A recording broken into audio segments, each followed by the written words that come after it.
Começa agora Estudos das Obras de Emmanuel, um programa que estuda os textos do Espírito Emmanuel, psicografados por Francisco Cândido Xavier. Apresentação: Roberto Vitorino. Olá, amigo e amiga ouvinte. Olá, amigo e amiga seguidor nas nossas redes sociais.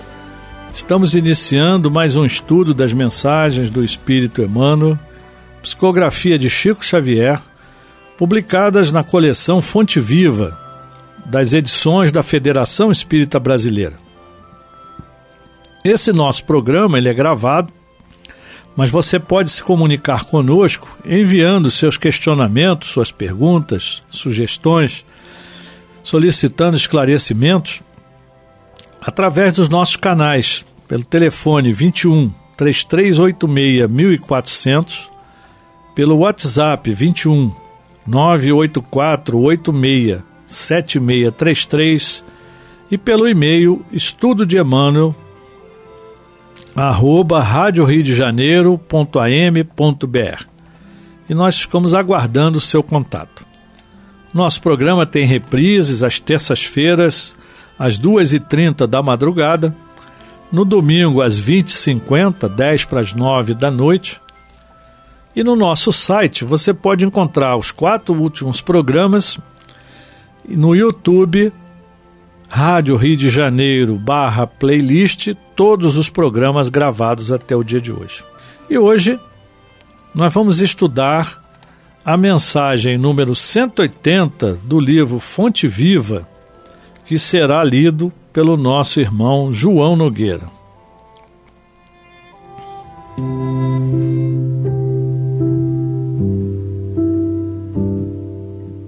Do livro Fonte Viva, de autoria de Emmanuel, psicografia de Francisco Cândido Xavier, Natal. E Emmanuel se baseia no Evangelho de Jesus segundo Lucas, capítulo 2, versículo 14, quando diz: glória a Deus nas alturas, paz na terra e boa vontade para com os homens. E comenta Emmanuel: as legiões angélicas junto à manjedoura, anunciando o grande renovador, não apresentaram qualquer palavra de violência. Glória a Deus no universo divino, paz na terra, boa vontade para com os homens. O Pai Supremo, legando a nova era de segurança e tranquilidade ao mundo, não declarava o embaixador celeste investido de poderes para ferir ou destruir, nem castigo ao rico avarento, nem punição ao pobre desesperado, nem desprezo aos fracos, nem condenação aos pecadores, nem hostilidade para com o fariseu orgulhoso, nem anátema contra o gentio inconsciente.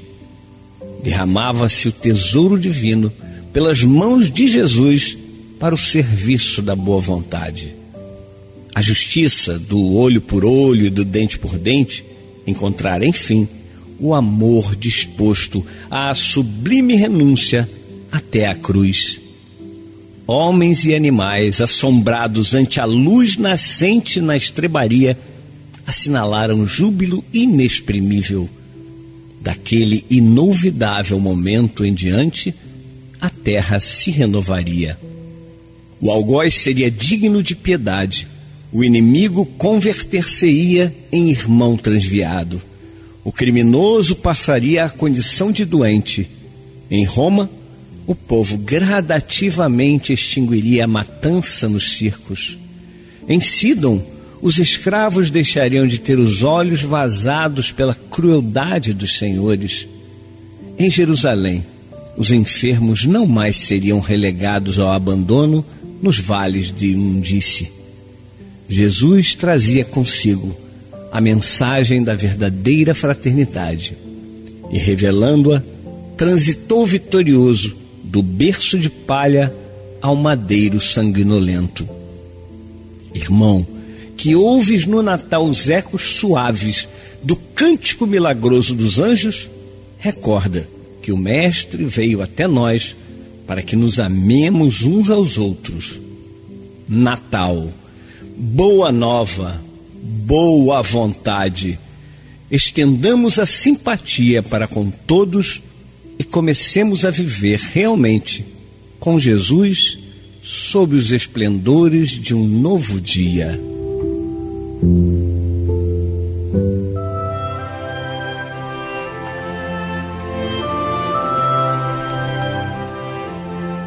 Essa é uma das passagens mais bonitas, no meu ponto de vista, em que o Emmanuel aborda aqui o Natal. E é a última mensagem do livro Fonte Viva. E não deve ter sido por acaso que ele fez essa por último, não é? E é muito interessante porque ele mostra para nós realmente o espírito do Natal. Então nós estamos chegando mais uma vez nesse período do Natal, em que comemoramos, né, a volta do nosso Mestre, né, do Messias, que encarna na nossa terra para nos dar todo o seu amor, né? E o Emmanuel vai se basear no Evangelho de Lucas, no capítulo 2. Eu vou relembrar aqui alguns trechos que é bastante interessante. É uma história já muito conhecida, mas por mais que a gente leia, por mais que a gente conheça, sempre tem alguma coisinha a mais que a gente deixou escapar nos estudos anteriores, né? Então Lucas registra: e aconteceu naquele dia que saiu um decreto da parte de César Augusto para que todo o mundo se alistasse. E esse alistamento, cada um precisava ir à sua própria cidade. E subiu então José da Galiléia, da cidade de Nazaré, à Judéia, à cidade de Davi, chamada Belém, porque era da casa e família de Davi, a fim de alistar-se com Maria, sua esposa, que estava grávida. E aconteceu que, estando eles ali, se cumpriram os dias em que ela havia de dar à luz. Então, seguindo uma determinação de César, eles se deslocaram e, quando chegaram em Belém, chegaram as dores do parto e Maria precisava dar à luz.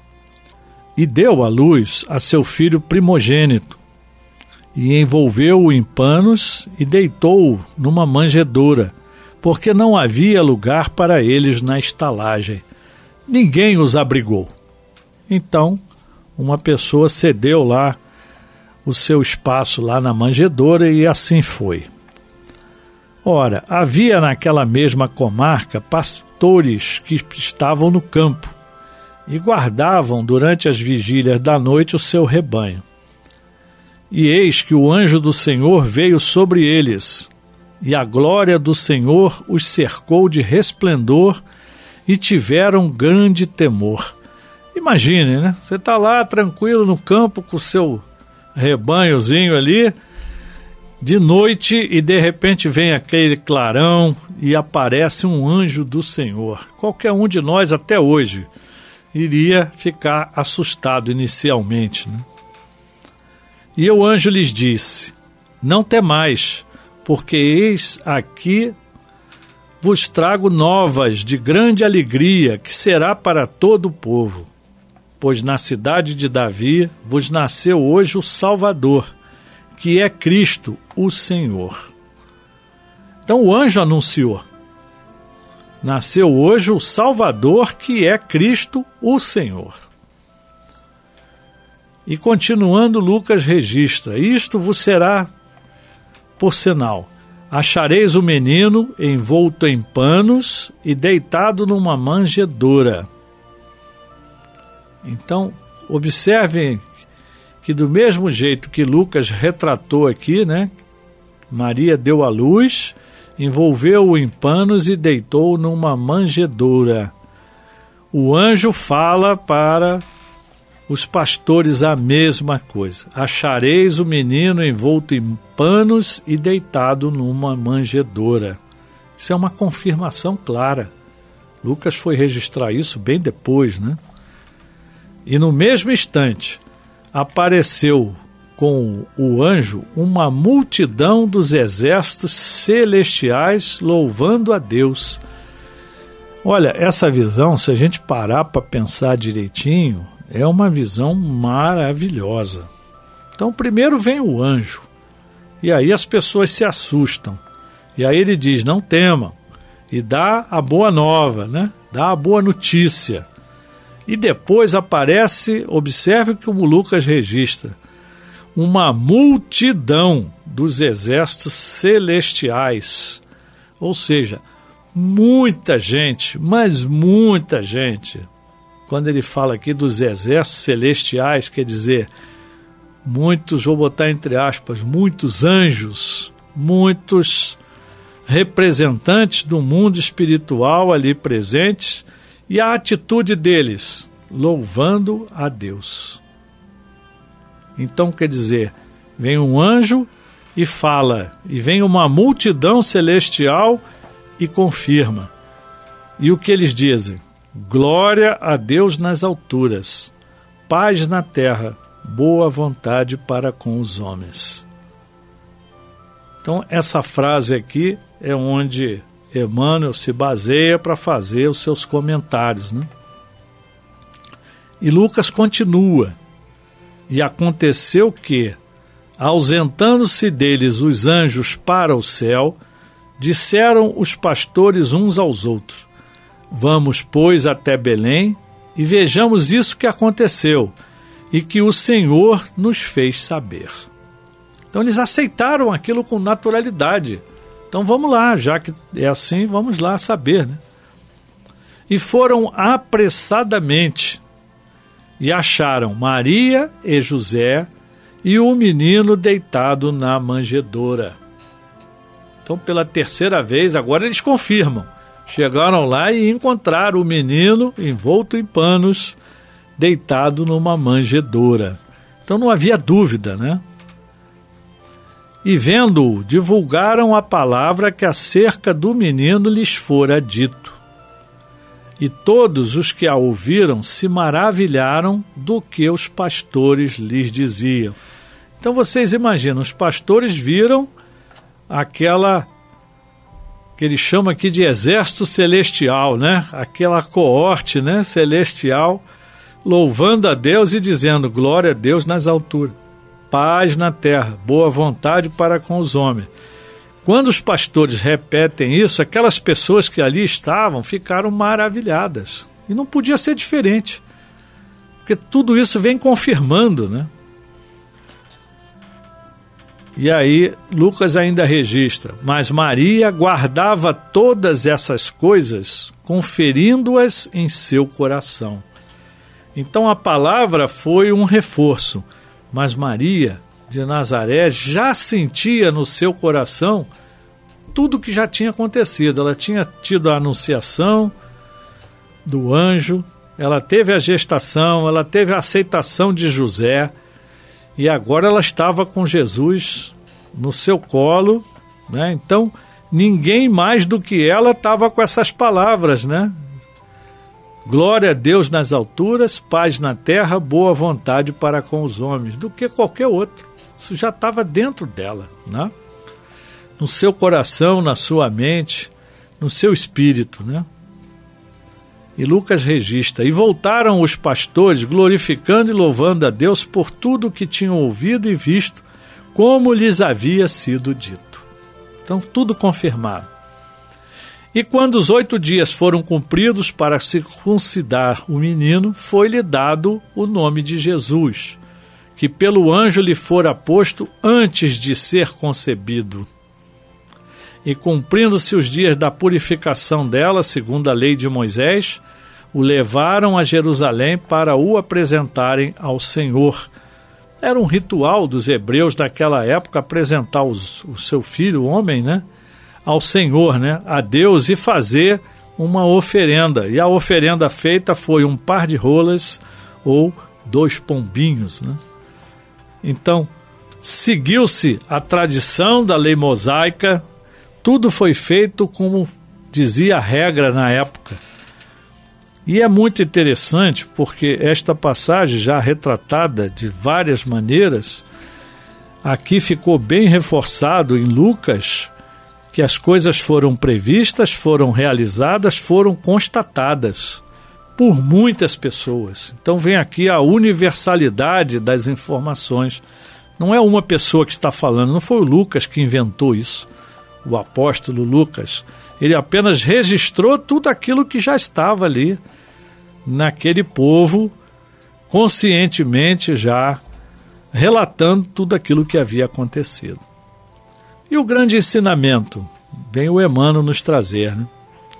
As leis angélicas, junto à manjedoura, anunciando o grande renovador, não apresentaram qualquer palavra de violência. A violência naquela época era enorme. E os próprios hebreus esperavam um rei guerreiro. Esse Messias que eles esperavam era uma pessoa que ia submeter todos os inimigos de Israel, ia colocá-lo debaixo dos joelhos deles. Então eles esperavam realmente um rei com muita força, com muito poder. E Deus manda o grande renovador com o primeiro sinal, na simplicidade, na humildade. Então chega Jesus. Mas a mensagem é bem clara. Glória a Deus no universo divino, quer dizer, em todos os lugares do universo. Paz na terra. Jesus é o Messias.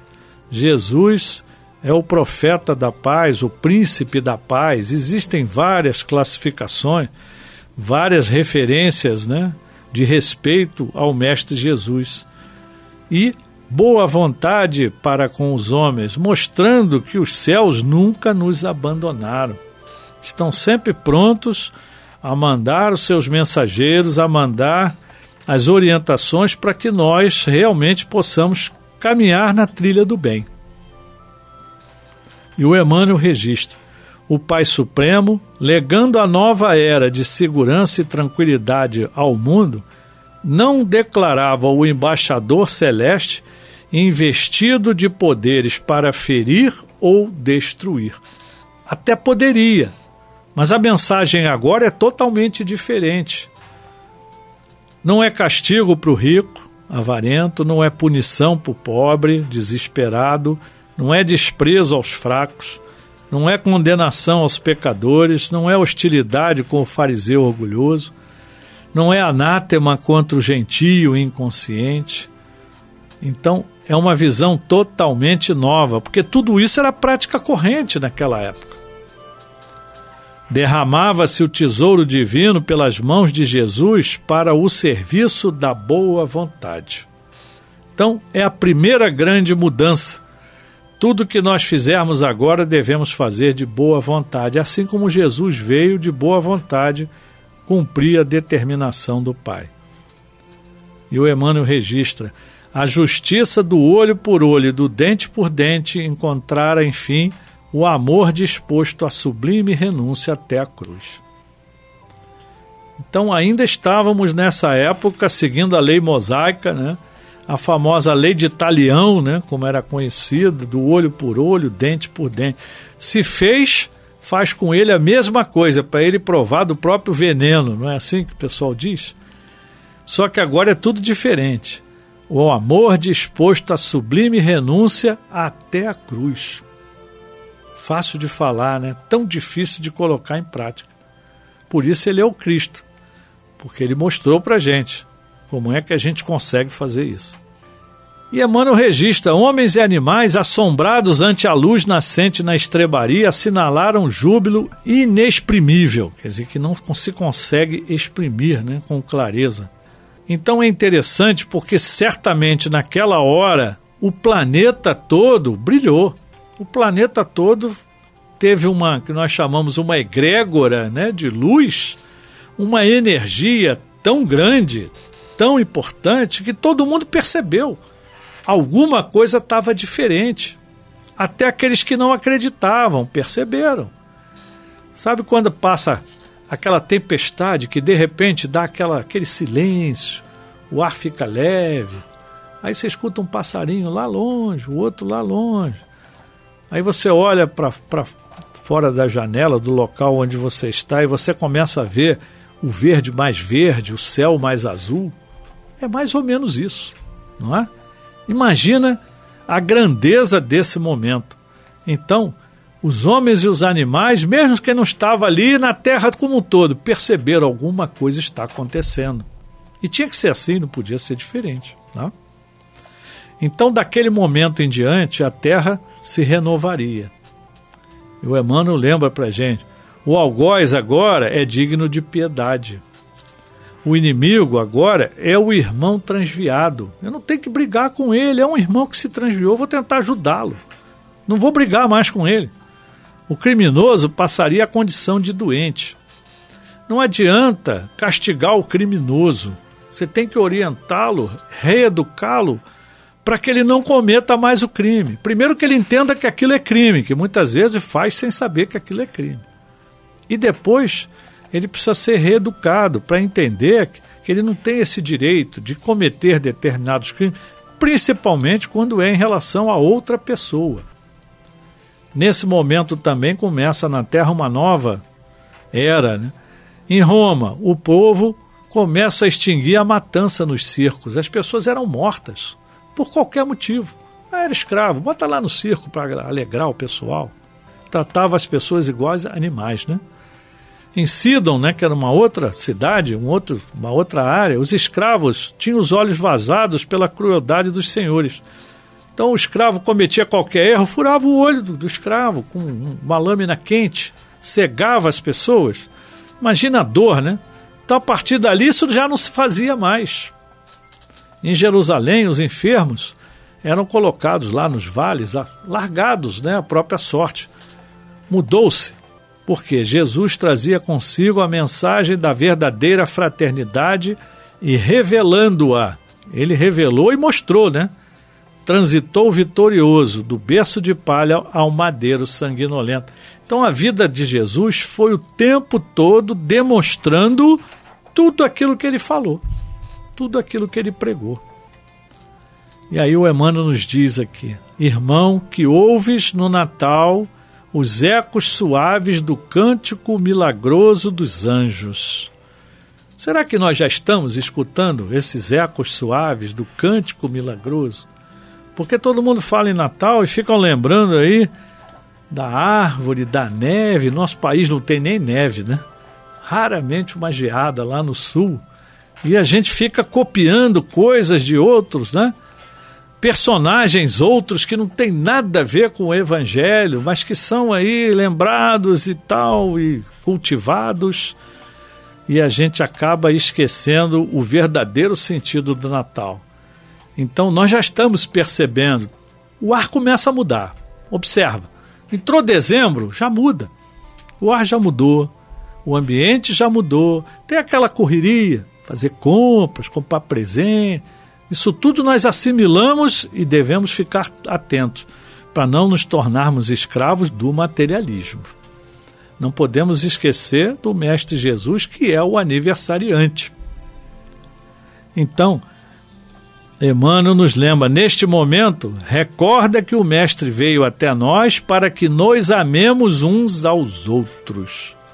E é o primeiro momento que a gente tem, todo ano, quando a gente começa a sentir esse cântico no ar, opa, eu preciso amar mais do que eu consegui durante esse ano todo. Eu vou fazer um esforço. E o Emmanuel nos diz, Natal, boa nova, boa vontade. É isso que Jesus espera de nós. Então, a mensagem dele está aqui. Nós temos que ter boa vontade para com todos. E Emmanuel conclui, estendamos a simpatia para com todos e comecemos a viver realmente com Jesus. Ou seja, colocar em prática o Evangelho de Jesus que nós já conhecemos. Ainda não praticamos como deveriam, mas nós já sabemos. E com esse eco, né, do cântico milagroso e com esse alerta do Emmanuel, fica aqui para nós: Natal, boa nova, boa vontade, sob os esplendores de um novo dia.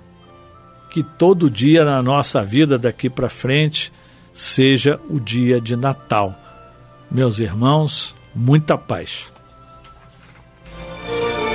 A Rádio Rio de Janeiro apresentou Estudo das Obras de Emmanuel, um programa que estuda os textos do Espírito Emmanuel, psicografados por Francisco Cândido Xavier.